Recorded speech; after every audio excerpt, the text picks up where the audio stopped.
डूंगरी की आवाज। डोंगरी एक छोटा सा गांव था जो अरावली की पहाड़ियों के बीच बसा था। इस गांव के लोग अपनी जिंदगी को सरल और प्राकृतिक तरीके से जीते थे। वे अपनी फसलों जानवरों के साथ जुड़े हुए थे और अपनी जमीन को अपनी जान से ज्यादा प्यार करते थे। लेकिन अब इस गांव के लिए एक नई चुनौती आई थी। सरकार ने बनास नदी पर एक विशाल बांध बनाने का फैसला किया था, जिससे राजस्थान के बड़े बड़े जिलों तक पानी पहुंचाया जा सके। लेकिन इस बांध के निर्माण के लिए डूंगरी गांव को उजाड़ना पड़ता। गांव के लोगों ने अपनी बात सरकार तक पहुंचाने के लिए कई प्रयास किए, लेकिन उनकी कोई नहीं सुन रहा था। वे अपने नेता किरोड़ी लाल जी से उम्मीद लगाए बैठे थे, जो एक सच्चे और ईमानदार नेता थे।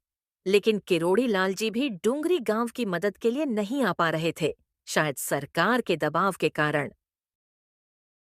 गांव के लोगों को लगता था कि उनकी जमीन और जिंदगी छीन ली जाएगी, और वे अपने बच्चों को कैसे पढ़ाएंगे और उनका भविष्य कैसे बनाएंगे।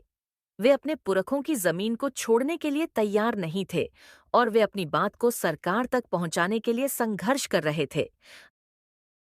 अब देखना यह है कि डूंगरी गांव के लोगों की आवाज सरकार तक पहुंचती है या नहीं, और उनका भविष्य क्या होगा।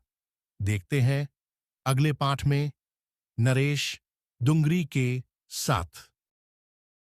डूंगरी की आवाज। डोंगरी एक छोटा सा गांव था जो अरावली की पहाड़ियों के बीच बसा था। इस गांव के लोग अपनी जिंदगी को सरल